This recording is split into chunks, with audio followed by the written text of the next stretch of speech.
टीना में आज हम लोग बात करेंगे पॉलिटी राज्य व्यवस्था के कुछ महत्वपूर्ण क्वेश्चन जो प्रीवियस ईयर के परीक्षाओं से लिए गए हैं, जैसे SSC, railway, UP triple SC, PCS, SI, bank and all other exam सभी के लिए महत्वपूर्ण रहने वाला यह प्रैक्टिस सेट है। तो आप लोग यह प्रैक्टिस से लगाइए। जिस भी एग्जाम में पॉलिटी से क्वेश्चन पूछे जाने हैं वो आपके लिए ये क्वेश्चन आपके लिए बहुत ही महत्वपूर्ण रहने वाले हैं। तो आइए देर ना करते हुए शुरू करते हैं आज का पहला प्रश्न। और जो लोग वीडियो को लाइक नहीं किए तो लाइक कर लो, चैनल को सब्सक्राइब नहीं किया तो चैनल को सब्सक्राइब जरूर कर लें। निम्नलिखित में से कौन संविधान सभा का सदस्य नहीं था?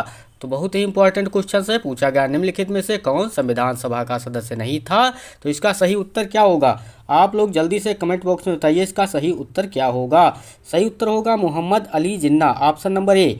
मोहम्मद अली जिन्ना संविधान सभा के सदस्य नहीं थे। सही उत्तर ऑप्शन नंबर ए होगा। अब हम लोग बात करते हैं संविधान सभा की। किसकी बात करते हैं? तो संविधान सभा की बात करते हैं। संविधान सभा का प्रस्ताव 1934 में एम.एन. रॉय द्वारा प्रस्तुत किया गया था। आपको यह पॉइंट याद रखना है कि संविधान सभा का प्रस्ताव 1934 में एम.एन. रॉय द्वारा प्रस्तुत किया गया था।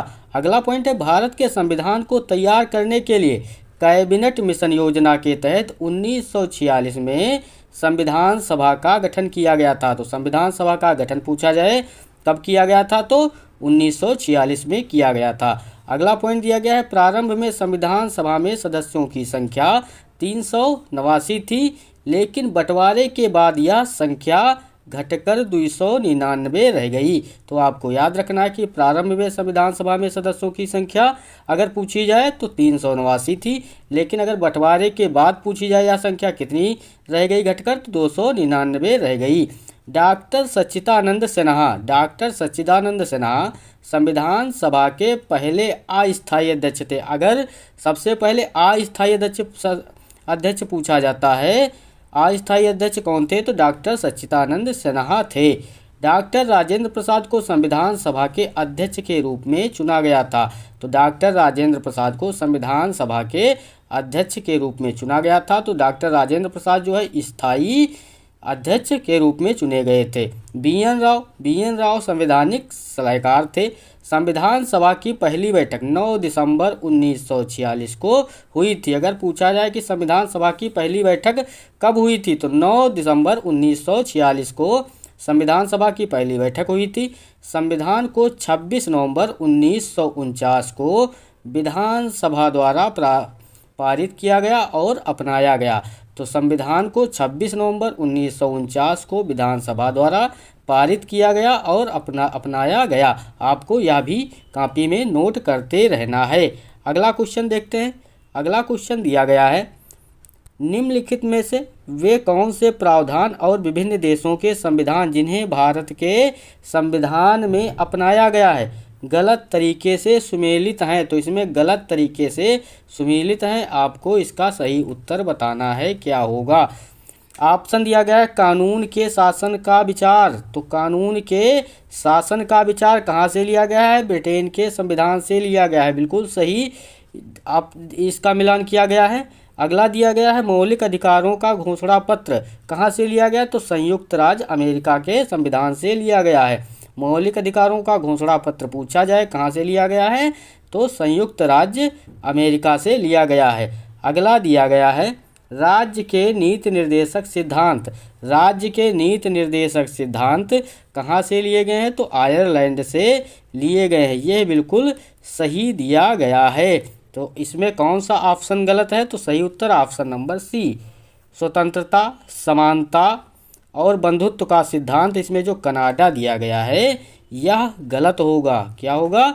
यह गलत होगा। इन सिद्धांतों को कहाँ से लिया गया है? तो फ्रांसीसी संविधान से उधार लिया गया है। कहाँ से लिया गया है? तो फ्रांसीसी संविधान से उधार लिया गया था। सही उत्तर ऑप्शन नंबर सी होगा।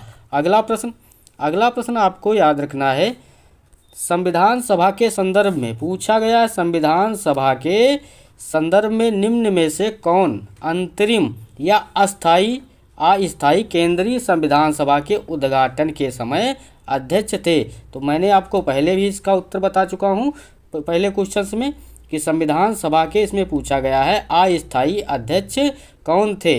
तो आपको बताना है इसका सही उत्तर क्या होगा। सही उत्तर होगा ऑप्शन नंबर सी, सच्चिदानंद सिन्हा। सच्चिदानंद सिन्हा क्या थे इसमें, तो अस्थायी अध्यक्ष थे। कौन थे, अस्थायी अध्यक्ष थे। और अगर स्थायी पूछा जाता है तो डॉक्टर राजेंद्र प्रसाद, कौन से होंगे, डॉक्टर राजेंद्र प्रसाद। इसका सही उत्तर ऑप्शन नंबर सी सच्चिदानंद सिन्हा होगा, अस्थायी अध्यक्ष। अगला प्रश्न दिया गया है, निम्नलिखित में से किस देश का अलिखित संविधान है। तो निम्नलिखित में से किस देश का अलिखित संविधान है, आपसे पूछा गया है। आपको इसका सही उत्तर बताना है, क्या होगा। ऑप्शन दिया गया है Bharat, option B Pakistan, option C संयुक्त राज्य अमेरिका, ऑप्शन डी ब्रिटेन। तो सही उत्तर क्या होगा, सही उत्तर होगा ऑप्शन नंबर डी ब्रिटेन, इसका सही उत्तर होगा। ब्रिटेन का अलिखित संविधान है। ब्रिटेन का संविधान अलिखित या अहिंसाबद्ध है, जिसका अर्थ है कि उनके पास ऐसा कोई भी लिखित दस्तावेज नहीं है जो सभी कानूनों, नियमों और विनियमों को परिभाषित करता है। इजराइल, कनाडा, सऊदी अरब और न्यूजीलैंड ऐसे अन्य देश हैं जिनका कोई लिखित संविधान नहीं है। तो आपको ये भी देश याद रखना है, इजराइल, कनाडा, सऊदी अरब और न्यूजीलैंड ऐसे अन्य देश हैं जिनका लिखित संविधान नहीं है। तो सही उत्तर इसमें ऑप्शन नंबर डी होगा। अगला प्रश्न पूछा गया है 9 दिसंबर 1946। 9 दिसंबर 1946 को भारत की संविधान सभा की प्रथम बैठक में अध्यक्ष डॉक्टर सच्चिदानंद सिन्हा ने 3 देशों के सद्भावना संदेशों का वाचन किया था। तो कौन कौन से देशों के सद्भावना संदेशों का वाचन किया था, तो सही उत्तर इसमें क्या होगा, सही उत्तर होगा ऑप्शन नंबर डी अमेरिका, चीन और ऑस्ट्रेलिया। तो सही उत्तर क्या होगा इसमें, ऑप्शन नंबर डी इसका सही उत्तर होगा। संविधान सभा की प्रथम बैठक 9 दिसंबर 1946 को नई दिल्ली के संविधान भवन में हुई थी। तो आपको याद रखना है, संविधान सभा की प्रथम बैठक कब हुई थी, तो 9 दिसंबर 1946 को नई दिल्ली के संविधान भवन में हुई थी। सच्चिदानंद सिन्हा को विधानसभा के पहले अध्यक्ष कौन थे, अस्थायी के रूप में चुना गया था। तो सच्चिदानंद सिन्हा को विधानसभा के पहले अध्यक्ष अस्थायी के रूप में चुना गया था। बाद में डॉक्टर राजेंद्र प्रसाद और हरेंद्र कुमार मुखर्जी को क्रमशः राष्ट्रपति और उपाध्यक्ष के रूप में सेवा देने के लिए चुना गया। BN राव को संवैधानिक सलाहकार बनाया गया था। विधानसभा अध्यक्ष डॉक्टर सच्चिदानंद सिन्हा ने तीनों देशों अमेरिका, चीन और ऑस्ट्रेलिया के सद्भावना संदेशों का वाचन किया था। प्रथम बैठक में मुस्लिम लीग के सदस्यों ने विभाजन की मांग करते हुए बहिष्कार किया था। तो सही उत्तर इसमें ऑप्शन नंबर डी अमेरिका, चीन और ऑस्ट्रेलिया होगा। अगला प्रश्न पूछा गया है, निम्नलिखित में से कौन सा भारत के संविधान की एक प्रमुख विशेषता नहीं है। तो निम्नलिखित में से कौन सा भारत के संविधान की एक प्रमुख विशेषता नहीं है, पूछा गया। इसमें सही उत्तर इसका क्या होगा, सही उत्तर होगा ऑप्शन नंबर डी सबसे छोटा लिखित संविधान जो है इसकी प्रमुख विशेषता नहीं है। तो सही उत्तर क्या होगा, ऑप्शन नंबर डी। संविधान की मुख्य विशेषताएं क्या क्या हैं, आपको याद रखना है। संविधान की मुख्य विशेषताएं क्या हैं, तो सबसे लंबा लिखित संविधान है, विभिन्न स्रोतों से ग्रहण किया गया है, संविधान की प्रस्तावना उद्देशिका, लोकतांत्रिक व्यवस्था, राज्यों का संघ, मौलिक अधिकार और कर्तव्य, त्रिस्तरीय सरकार, सार्वभौमिक वयस्क मताधिकार, राज्य के नीति निर्देशक सिद्धांत और संसदीय प्रणाली। तो संविधान की मुख्य विशेषताएं इसमें निम्न हैं, आपको ये सब याद रखना है। सबसे लंबा और लिखित संविधान कहाँ का है अगर पूछा जाए तो भारत का है। यह विश्व का सबसे लंबा लिखित संविधान है और यह भारत के शासन को संचालित करता है और यह सबसे व्यापक विस्तृत भी है। आपको याद रखना है, यह एक विशाल, विस्तृत और सावधानीपूर्वक लिखित दस्तावेज है। तो सबसे विशाल लिखित संविधान किसका है, तो भारत का सबसे बड़ा और लिखित संविधान है। सही उत्तर ऑप्शन नंबर डी सबसे छोटा लिखित संविधान, इसमें एक प्रमुख विशेषता नहीं है। अगला प्रश्न, भारत सरकार अधिनियम 1935 के तहत, भारत सरकार अधिनियम 1935 के तहत प्रस्तावित संघीय व्यवस्था थी। तो भारत सरकार अधिनियम 1935 के तहत प्रस्तावित संघीय व्यवस्था थी, पूछा गया है। इसमें सही उत्तर क्या होगा, सही उत्तर आपसे पूछा गया तो सही उत्तर ऑप्शन नंबर ए अखिल भारतीय संघ और जो लोग वीडियो को लाइक नहीं किए तो लाइक करना और चैनल को सब्सक्राइब नहीं किया तो सब्सक्राइब करना और बेल आइकन भी क्लिक कर लें, जिससे आने वाले वीडियो आपको मिलते रहें। तो इसमें सही उत्तर अखिल भारतीय संघ होगा। 1935 के भारत सरकार अधिनियम ने एक अखिल भारतीय संघ की स्थापना के लिए प्रावधान किया, जिसमें प्रांतों और रियासतों को इकाइयों के रूप में शामिल किया था। अधिनियम ने 3 सूचियों के संदर्भ में केंद्र और इकाइयों के बीच शक्तियों का विभाजन किया। तो 3 इकाइयाँ कौन कौन सी थी? संघीय सूची केंद्र के लिए 62 मदों के साथ। तो सही इसमें क्या होगा? 1 नंबर संघीय सूची केंद्र के लिए 62 मदों के साथ, प्रांतीय सूची प्रांतों के लिए 54 मदों के साथ, समवर्ती सूची दोनों के लिए 36 वस्तुओं के साथ। अवशिष्ट शक्तियां वायसराय को प्रदान की गई।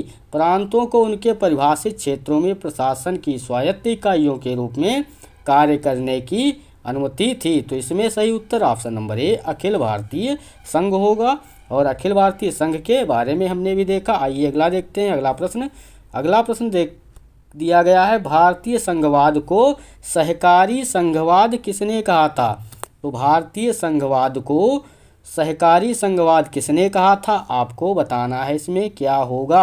ऑप्शन दिया गया है Morris Jones, option B Ivor Jennings, option C BR Ambedkar, option D Granville Austin. तो सही उत्तर इसमें क्या होगा? जल्दी से सभी लोग इसका उत्तर बताएंगे क्या होगा। सही उत्तर option number D Granville Austin इसका सही उत्तर होगा। भारतीय संघवाद को सहकारी संघवाद किसने कहा था? तो ग्रेनविल ऑस्टिन ने कहा था। आपको कॉपी में नोट भी करते रहना है। ग्रेनविल ऑस्टिन ने भारतीय संघवाद को सहकारी संघवाद कहा था। सहकारी संघवाद का अर्थ देश के सुचारू शासन को सुनिश्चित करने के लिए केंद्र और राज्यों के बीच सहयोग और अन्योन्याश्रयता, पारस्परिक निर्भरता का संयोजन है। प्रतिस्पर्धी संघवाद में केंद्र और राज्य सरकारों के बीच ऊर्ध्वाधर संबंध होते हैं और राज्य सरकारों के बीच क्षैतिज संबंध होते हैं। सही उत्तर option number D Granville Austin होगा। अगला प्रश्न दिया गया है, भारत में शासन के स्वरूप का वर्णन करने के लिए संविधान की प्रस्तावना में निम्नलिखित में से किस वाक्यांश का प्रयोग नहीं किया गया है? तो भारत में शासन के स्वरूप को वर्णन करने के लिए संविधान की प्रस्तावना में निम्नलिखित में से किस वाक्यांश का प्रयोग नहीं किया गया है? ऑप्शन दिया गया है संघीय, ऑप्शन बी गणतंत्र, ऑप्शन सी समाजवादी, ऑप्शन डी पंथ निरपेक्ष। तो सही उत्तर इसमें क्या होगा? आपको जल्दी से बताना है क्या होगा सही उत्तर। सही उत्तर ऑप्शन नंबर ए संघीय वाक्यांश का प्रयोग नहीं किया गया है। सही उत्तर ऑप्शन नंबर ए होगा। समाजवादी का शब्द का अर्थ क्या है? तो समाजवादी की उपलब्धि लोकतांत्रिक साधनों के माध्यम से समाप्त होती हैं। यह एक मिश्रित अर्थव्यवस्था में विश्वास रखता है, जहां निजी और सार्वजनिक दोनों क्षेत्र साथ साथ सह अस्तित्व में हैं। इसे 42वें संविधान संशोधन 1976 द्वारा प्रस्तावना में जोड़ा गया था। तो समाजवाद शब्द को कब जोड़ा गया था? तो इसे 42वें संविधान संशोधन 1976 में जोड़ा गया था। पंथ निरपेक्ष की बात करें तो पंथ निरपेक्ष शब्द का अर्थ होता है कि भारत में सभी धर्मों को राज्य के समान सम्मान, सुरक्षा और समर्थन मिलता है। तो पंथ निरपेक्ष का अर्थ फिर से सुनिए कि भारत में सभी धर्मों को राज्य के समान सम्मान, सुरक्षा और समर्थन मिलता है। इसे कब जोड़ा गया था? तो इसे भी 42वें संविधान संशोधन 1976 द्वारा प्रस्तावना में शामिल किया गया था। अब हम लोग बात करते हैं गणतंत्र की बात करते हैं। यह शब्द इंगित करता है कि राज्य का मुखिया लोगों द्वारा चुना जाता है। भारत में भारत का राष्ट्रपति राज्य का निर्वाचित प्रमुख होता है, इसलिए संघीय शब्द का प्रयोग प्रस्तावना में नहीं किया गया है। सही उत्तर ऑप्शन नंबर ए संघीय इसका सही उत्तर होगा। अगला प्रश्न दिया गया है, निम्नलिखित में से कौन सा उद्देश्य भारत के संविधान की प्रस्तावना में वर्णित है? तो निम्नलिखित में से कौन सा उद्देश्य भारत के संविधान की प्रस्तावना में वर्णित है? ऑप्शन दिया गया है इसमें 1, 3, 4, ऑप्शन बी 1, 2, 4, ऑप्शन सी केवल 2 और 3, ऑप्शन डी 3 और 4। तो सही उत्तर क्या होगा? सही उत्तर होगा ऑप्शन नंबर बी 1, 2, 4। तो 1, 2, 4 कौन सा है? आर्थिक न्याय, अवसर की समानता और सामाजिक न्याय। इसमें जो आर्थिक स्वतंत्रता है या संविधान की प्रस्तावना में वर्णित नहीं किया गया, इसीलिए ऑप्शन नंबर 20 का सही उत्तर होगा।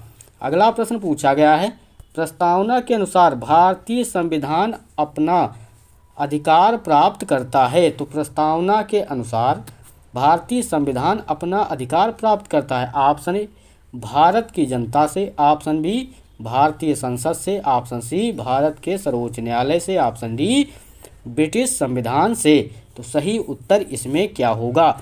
सही उत्तर होगा ऑप्शन नंबर ए भारत की जनता से प्रस्तावना के अनुसार भारतीय संविधान अपना अधिकार प्राप्त करता है। सही उत्तर ऑप्शन नंबर ए होगा। प्रस्तावना में कहा गया है कि संविधान भारत के लोगों से अपना अधिकार प्राप्त करता है। यह भारत को एक संप्रभु, समाजवादी, धर्मनिरपेक्ष, लोकतांत्रिक और गणतांत्रिक राज्य घोषित करता है। यह न्याय, स्वतंत्रता, समानता और बंधुत्व को उद्देश्यों के रूप में निर्दिष्ट करता है। यह 26 नवंबर 1949 को तारीख के रूप में निर्धारित करता है। तो सही उत्तर इसमें ऑप्शन नंबर ए भारत की जनता इसका सही उत्तर होगा। अगला प्रश्न, 42वें संविधान संशोधन अधिनियम 1976 द्वारा प्रस्तावना में कौन से 3 शब्द जोड़े गए थे? तो जोड़े गए हैं 42वें संविधान संशोधन 1976 द्वारा प्रस्तावना में कौन से 3 शब्द जोड़े गए हैं? ऑप्शन ए समाजवादी पंथनिरपेक्ष अखंडता, ऑप्शन बी प्रभुत्व पंथनिरपेक्ष गणतंत्र, ऑप्शन सी समाजवादी लोकतंत्री गणतंत्र, ऑप्शन डी समाजवादी पंथनिरपेक्ष गणतंत्र। तो सही उत्तर इसमें क्या होगा? सही उत्तर इसका होगा ऑप्शन नंबर ए समाजवादी पंथनिरपेक्ष और अखंडता। प्रस्तावना को 42वें संविधान संशोधन अधिनियम 1976 द्वारा संशोधित किया गया था। ये 3 नए शब्द जोड़े गए हैं, आपको याद रखना है, समाजवादी, पंथनिरपेक्ष और अखंडता। प्रस्तावना को भारतीय संविधान का परिचय पत्र कहा जाता है। तो संविधान का परिचय पत्र किसे कहा जाता है? अगर पेपर में पूछा जाए तो प्रस्तावना को भारतीय संविधान का परिचय पत्र कहा जाता है। 1976 में 42वें संविधान संशोधन अधिनियम द्वारा इसमें संशोधन किया गया। इसमें 3 नए शब्द समाजवादी, पंथनिरपेक्ष और अखंडता को जोड़ा गया। प्रस्तावना भारत के सभी नागरिकों के लिए न्याय, स्वतंत्रता और समानता को सुरक्षित करती है और यह लोगों के बीच भाईचारे को बढ़ावा देता है। तो सही उत्तर इसमें ऑप्शन नंबर ए होगा। और सभी लोग वीडियो को लाइक एंड चैनल को सब्सक्राइब जरूर करें। भारत के संविधान की प्रस्तावना में वर्णित शब्दों का सही क्रम बताइए। तो भारत के संविधान की प्रस्तावना में वर्णित शब्दों का सही क्रम पूछा गया है, क्या होगा? तो सही उत्तर आपको बताना है इसका क्या होगा। सही उत्तर ऑप्शन नंबर डी न्याय, स्वतंत्रता, समता और बंधुत्व। सही उत्तर ऑप्शन नंबर डी न्याय, स्वतंत्रता, समता और बंधुत्व जो है भारत के संविधान की प्रस्तावना में सही क्रम में वर्णित हैं। सही उत्तर ऑप्शन नंबर डी होगा। प्रस्तावना एक दस्तावेज या परिचयात्मक कथन है जो इसके दर्शन और उद्देश्यों को दर्शाता है। भारतीय संविधान की प्रस्तावना को 26 नवंबर 1949 को अपनाया गया था। यह 26 जनवरी 1950 को प्रभावी हुआ या लागू हुआ। प्रस्तावना संविधान के उद्देश्यों को प्रस्तुत करती है और संविधान के स्रोतों को इंगित करती है। प्रस्तावना में शब्दों का सही क्रम क्या है? तो न्याय, स्वतंत्रता, समता और बंधुत्व। तो आपको याद रखना है प्रस्तावना में शब्दों का सही क्रम न्याय, स्वतंत्रता, समता और बंधुत्व। सही उत्तर ऑप्शन नंबर डी होगा। अगला प्रश्न पूछा गया है, संविधान की उद्देशिका में उल्लिखित हम भारत के लोग संविधान की निम्नांकित विशेषता से घनिष्ठ रूप से जुड़ा है। तो सही उत्तर आपको बताना है इसमें क्या होगा। सही उत्तर होगा ऑप्शन नंबर बी संप्रभु राज्य से। तो हम भारत के लोग, इसका मतलब है कि भारत एक लोकतांत्रिक देश है और भारत के लोग सर्वोच्च संप्रभु हैं। अतः भारतीय जनता को जो अधिकार दिए गए हैं वे संविधान के आधार हैं। दूसरे शब्दों में भारतीय संविधान भारतीय लोगों को समर्पित है। तो आपको याद रखना है सही उत्तर ऑप्शन नंबर बी, संप्रभु राज्य से। अगला प्रश्न दिया गया है, भारतीय संविधान सभा में महिला सदस्यों की कुल संख्या कितनी थी। तो आपसे पूछा गया है कि भारतीय संविधान सभा में महिला सदस्यों की कुल संख्या कितनी थी। तो सही उत्तर आपको बताना है इसमें क्या होगा। ऑप्शन दिया गया 10, option B 12, option C 13, option D 15। तो सही उत्तर ऑप्शन नंबर डी 15 इसका सही उत्तर होगा। तो सभी लोग वीडियो को लाइक एंड चैनल को सब्सक्राइब करें।